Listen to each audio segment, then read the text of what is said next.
Waalaikumsalam warahmatullahi wabarakatuh. Oke, sudah siap belajar hari ini? Siap. Oke, sebelum belajar kita awali dengan berdoa dulu. Ketua kelasnya silakan dipimpin. Bismillahirrahmanirrahim. Alam nashrah laka sadrak wa wada'na anka wizrak alladzi anqadha dhahrak wa rafa'na laka dhikrak fa inna ma'al usri yusra inna ma'al usri yusra fa idza faragta fansab wa ila rabbika farghab. Sadaqallahul azim. Oke, hari ini kelas 10 IPA 1 ada yang nggak masuk? Ada. Siapa namanya? Zarfa. Zarfa. Oke, selain Zarfa siapa lagi? Oke, lengkap ya. Oke, hari ini kita akan belajar melanjutkan materi yang kemarin.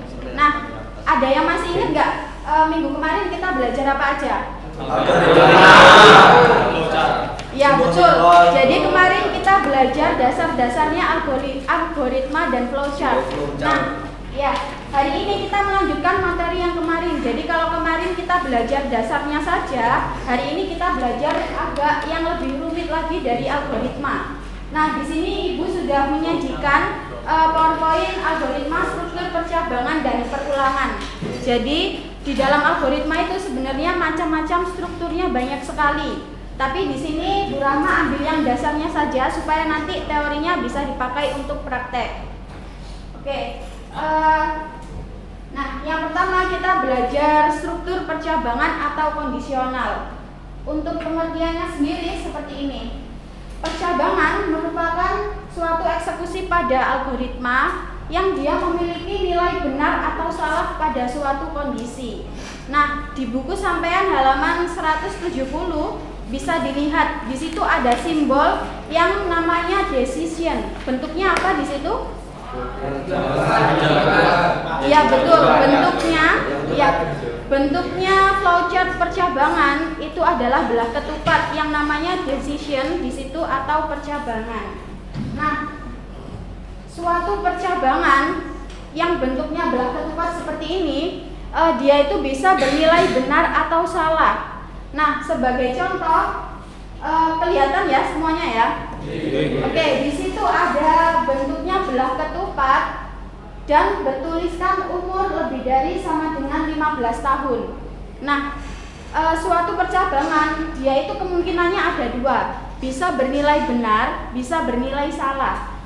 Nah, kalau di situ persyaratan ada suatu kondisi di mana persyaratan umur lebih dari sama dengan 15 tahun. Kira-kira di situ saya sajikan umur Lani sama dengan 18 tahun. Apakah kondisinya benar? Nah. Kemudian umurnya Adi kondisinya 15 tahun. Apakah kondisi tersebut bisa dikatakan benar? Nah, kenapa bisa dikatakan benar?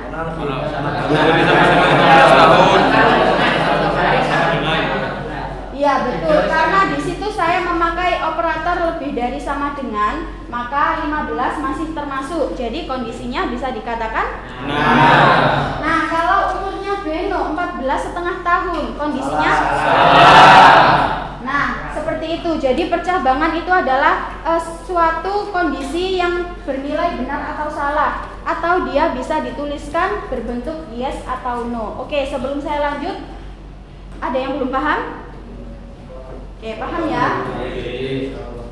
Nah, sebelum kita lanjut ke proses algoritmanya berjalan, kita belajar tentang operator logika dulu. Nah, apa sih Bu operator logika? Ini yang biasanya sampean temukan di sehari-hari, di soal matematika juga sering keluar operator seperti ini. Nah, kalau di komputer dia menyebutnya operator logika. Nah, coba diamati operator yang pertama dan kedua. Di situ saya memiliki operator lebih dari sama dengan. Atau ini bisa dituliskan lebih dari sama dengan seperti ini. Nah, jika saya mempunyai nilai A lebih dari 0, maka kemungkinan nilai A ini berapa? 1, Kemudian 2, 3, 4, dan seterusnya. Nah, kalau saya punya nilai A lebih dari sama dengan 0, maka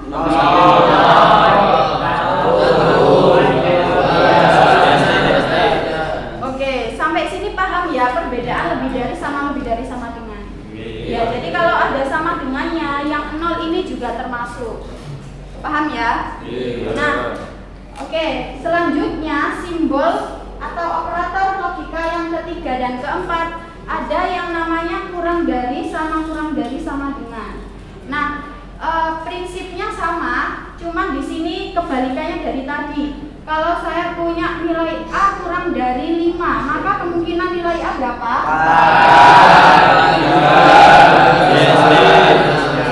4, 3, 2 dan seterusnya. Kemudian kalau saya punya nilai B kurang dari sama dengan 1, maka kemungkinan nilai B berapa? 1.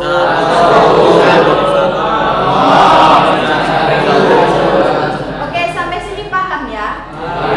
Paham. Nah, untuk simbol yang ke 1 sampai 4 ini sampean masih sering menjumpai. Nah, kemudian kalau simbol yang kelima itu sama seperti yang sampean lakukan sehari-hari.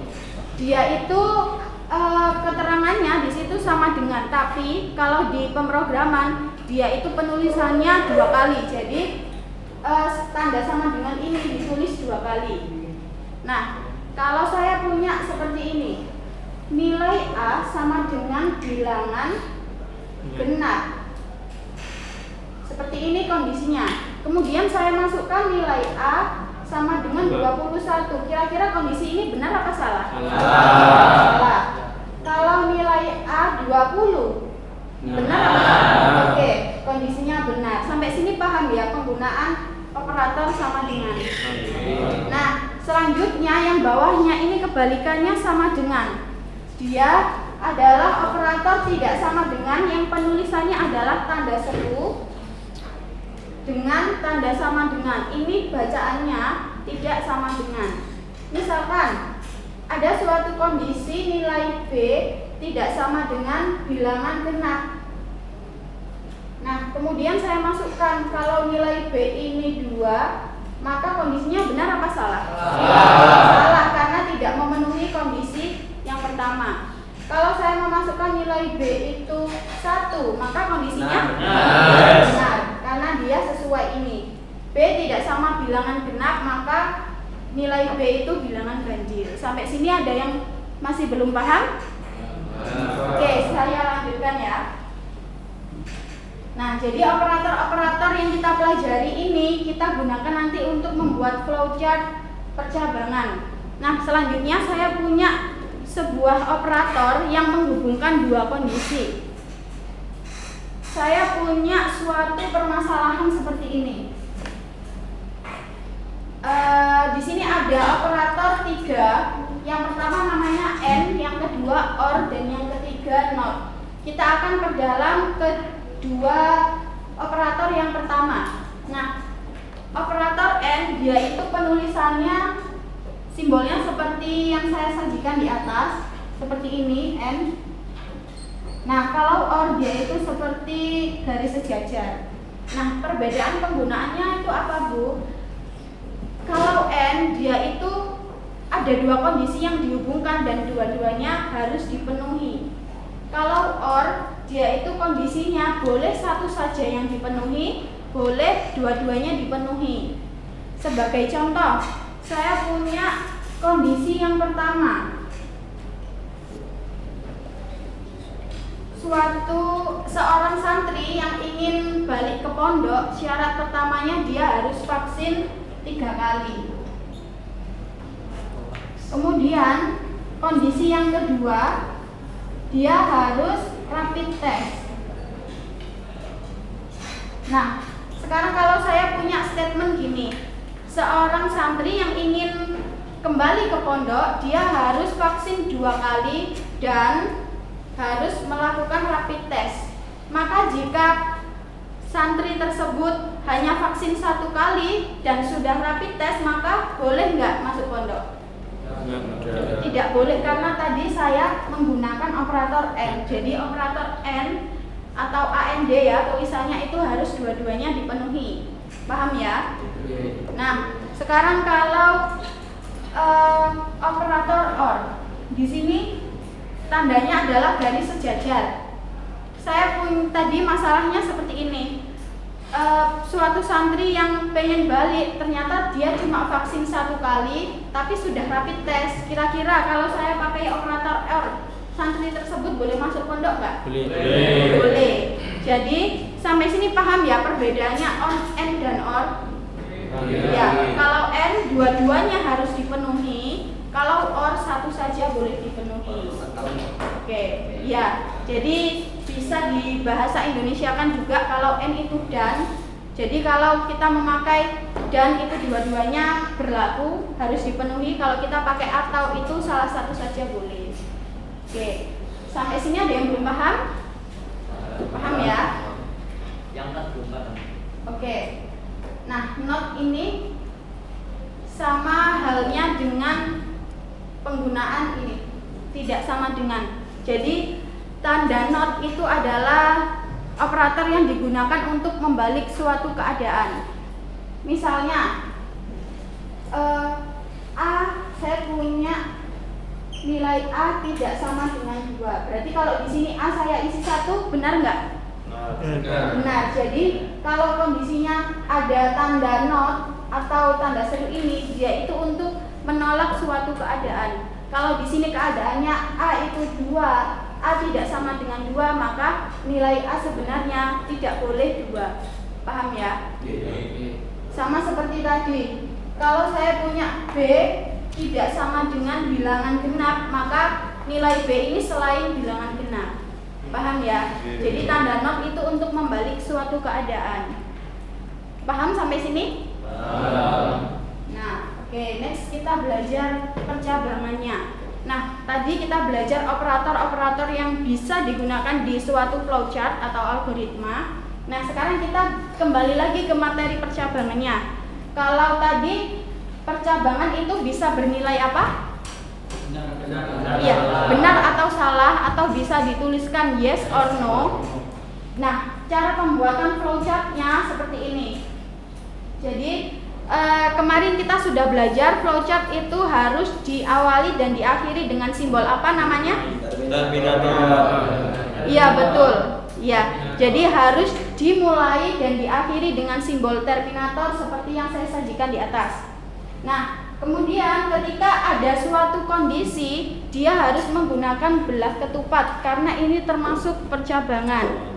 Nah, kondisi tersebut biasanya berupa pengecekan apakah umur tadi lebih dari sama dengan 15 tahun. Nah, seperti itu kondisinya. Ketika kondisi itu benar, kalau berdasarkan strukturnya dia akan menjalankan perintah yang 2, yang 1. Kemudian kalau yang salah dia akan menjalankan perintah 2. Jadi flowchart percabangan di sini digunakan untuk mengecek suatu kondisi, apakah kondisi tersebut terpenuhi, kemudian perintah yang dilakukan untuk kondisi benar dan salah itu berbeda. Nah, supaya nggak bingung, langsung saja kita masuk ke contoh kasusnya. Di sini saya punya contoh kasus. Siti dan teman-temannya ingin menonton film Avenger di bioskop. Biasanya kalau kita nonton film itu kan ada batasan umur ya, betul nggak? Ya. Kira-kira anak 4 tahun boleh nggak lihat film kayak Avenger? Boleh. Nggak boleh. Nah, jadi suatu persyaratan yang seperti itu bisa dihubungkan atau dibuat flowchartnya. Di sini kasusnya Siti itu ngajak temen-temennya nonton film Avenger. Nah, Siti pengen tahu siapa aja sih temennya yang bisa nonton. Nah, oke, di sini flowchartnya kelihatan ya. Oke. Nah, di situ yang pertama ada kata mulai menggunakan simbol apa? Terminator. Kemudian di bawahnya ada read usia. Itu di situ kenapa saya menggunakan jajar genjang? Ya, betul, karena di situ berupa input input. Jadi karena kita mau mengecek usia, maka inputnya berupa usia. Kemudian ketika usia sudah masuk ke sistem, dia akan dicek di situ. Saya menggunakan bentuk apa?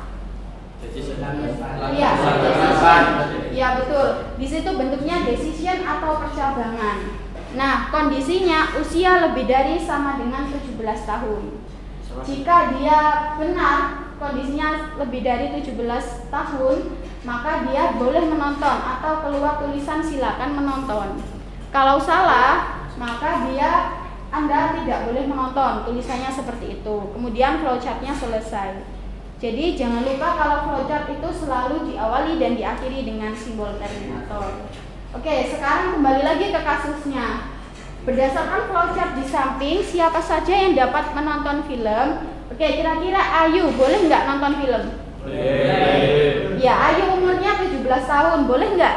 Boleh. Boleh. Kenapa kok boleh? Nggak ada sama dengannya. Ya, itu ada sama dengannya enggak? Ya, jadi karena di situ lebih dari 17 tahun, berarti nggak boleh. Karena di situ 17 tahun tidak diperbolehkan untuk menonton film.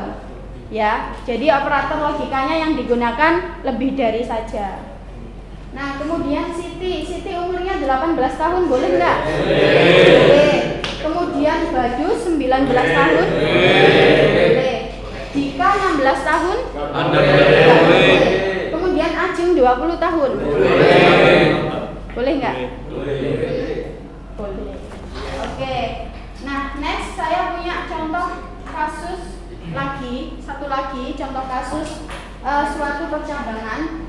Di sini ada flowchart yang digunakan untuk suatu perusahaan itu merekrut pegawai. Nah, kalau kita melakukan atau melamar pekerjaan itu kan biasanya ada tesnya. Nah, di sini suatu perusahaan yang meluluskan calon pegawai itu ada syaratnya. Nah, syaratnya seperti ini. Calon pegawai yang dinyatakan lulus, dia mempunyai nilai setidaknya lebih dari sama dengan 70, nilai tesnya lebih dari sama dengan 70, dan umur pelamarnya dia itu kurang dari 30 tahun. Nah, kita kembali lagi ke flowchartnya supaya lebih paham. Kelihatan nggak flowchartnya? Kelihatan ya? Oke, di situ yang pertama mulai atau start. Kemudian yang diinputkan apa saja? Ya, nama, usia, dan nilai tes. Kemudian masuk ke kondisi percabangannya. Di situ jika usianya kurang dari 30 tahun dan atau N, tesnya lebih dari sama dengan 70, maka ketika dia terpenuhi, dia akan menuju ke kanan apa ke bawah? Kanan. Ya, maka dia keterangannya diterima. Jika nilainya tidak memenuhi dan umurnya tidak memenuhi atau tidak memenuhi salah satu, dia tidak diterima. Kemudian dituliskan di situ kan ada write ya. Nah, write di sini kenapa kok saya pakai bentuk jajar genjang? Output. Ya, karena di sini berupa output. Yang pengen ditampilkan itu apa sih? Gitu. Jadi di sini hasilnya adalah keterangan tadi. Oke. Nah, kita kembali ke kasusnya. Kasusnya tadi kan seperti itu. Kemudian ditanyakan berdasarkan algoritma aplikasi tadi yang digunakan untuk seleksi pegawai baru, kira-kira siapa aja sih yang akan diterima? Oke, kita lihat satu-satu mulai dari pegawai A. Untuk pegawai A, umurnya dia 29 tahun. Kira-kira memenuhi enggak? Memenuhi. Kemudian nilainya 81. Memenuhi enggak? Memenuhi ya. Jadi kalau dua-duanya memenuhi, apakah dia diterima? Diterima. Oke, diterima pegawai A. Kemudian yang pegawai B, umurnya 30, memenuhi enggak? Tidak. Nah, dari umur bisa kita lihat dia diterima apa tidak? Tidak, karena satu kondisi saja yang tidak terpenuhi. Kalau tadi pakai operator N, maka dia tetap saja tidak bisa diterima. Oke. dari permasalahan pegawai B, kira-kira ada yang kebingungan nggak? Nggak ya? Oke. Kemudian lanjut ke pegawai C, umurnya 27 tahun, apakah memenuhi? Oke, kemudian nilainya 80. Memenuhi, jadi dia diterima. Oke. Kemudian pegawai D umurnya 25 tahun. Memenuhi. Kemudian nilainya 70 pas, boleh nggak? Memenuhi. Kenapa nilai 70 pas dikatakan memenuhi? Ya betul, karena tadi operatornya memakai lebih dari sama dengan. Nah, kemudian pegawai D diterima nggak? Diterima nggak? Diterima, karena kan dua kondisi sudah dipenuhi. Paham ya? Nah, untuk pegawai E umurnya 31. Ya, jadi dari pegawai E bisa dilihat dari umurnya saja itu belum memenuhi. Jadi dia dinyatakan tidak diterima. Oke, dari contoh kasus yang saya tampilkan ini tadi ada yang ditanyakan nggak kira-kira? Oke, baik. Sebelum saya akhiri, saya mau nanya dulu. Kira-kira tadi yang sampean tangkap dari algoritma percabangan itu apa sih? Ya. Gimana? Pengecekan kondisi. Ya, jadi betul. Algoritma percabangan adalah sebuah pengecekan kondisi. Kemudian dia juga berupa kondisi yang bercabang gitu ya. Karena namanya percabangan maka dia dinyatakan bercabang. Oke, sampai sini paham ya? Oke, sebelum saya akhiri, kira-kira dari materi algoritma percabangan ada yang pengen ditanyakan dulu yang belum dipahami? Iya, sampean dulu. Mau tanya, pada saat kondisi N digunakan, jika dua kondisi terpenuhi, semisal hanya salah satu yang terpenuhi saja, apakah program tetap berjalan? Nah, oke. Sama seperti yang kita pelajari tadi ya. Pertanyaannya sudah bagus. Jadi, apakah ketika kondisinya salah satu saja programnya itu akan tetap berjalan? Jawabannya betul, programnya itu tetap berjalan. Cuma alirannya yang berbeda. Oke, ketika kasusnya tadi seperti ini, usianya sudah memenuhi, nilai tesnya sudah memenuhi, maka dia alurnya kemana? Iya, ke kanan atau yes, karena dia kondisinya betul terpenuhi semuanya, maka ke kanan arahnya keterangan diterima. Tapi kalau seperti yang ditanyakan itu hanya satu saja yang dipenuhi, maka dia juga tetap berjalan programnya, tetapi arahnya berbeda kemana? Ke bawah. Ya, ke bawah. Jadi keterangannya tidak diterima. Sampai sini paham? Oke, siapa lagi yang mau bertanya? Iya, boleh. Memasukkan data di percabangan itu apa bersifat input apa? Oke, memasukkan data di percabangan. Input atau yang lain? Oke, memasukkan data di percabangan karena di situ judulnya memasukkan, sama seperti ini enggak? Ya, memasukkan nama, nilai dan umur. Nah, itu tetap proses input gitu. Paham ya? Jadi apa saja yang berbau memasukkan data, dia itu termasuk proses input. Paham ya? Oke, ada lagi pertanyaan? Ya, silakan. Apakah pengecekan kondisi hanya dilakukan saat simbol berbentuk tersebut saja? Iya. Oke, pertanyaannya bagus. Kita kembali ke kasus 1. Nah, apakah pengecekan itu hanya dilakukan saat suatu kondisi itu bentuknya belah ketupat, Bu? Nah, kalau kasusnya flowchart seperti ini, kemarin kan saya berkata ya, kalau flowchart itu punya simbol yang berbeda-beda. Nah, untuk membedakan suatu tahapan itu sampai ke tahapan yang mana, maka dia harus memakai simbol sesuai fungsinya. Nah, karena tadi fungsinya percabangan atau decision tadi simbolnya apa?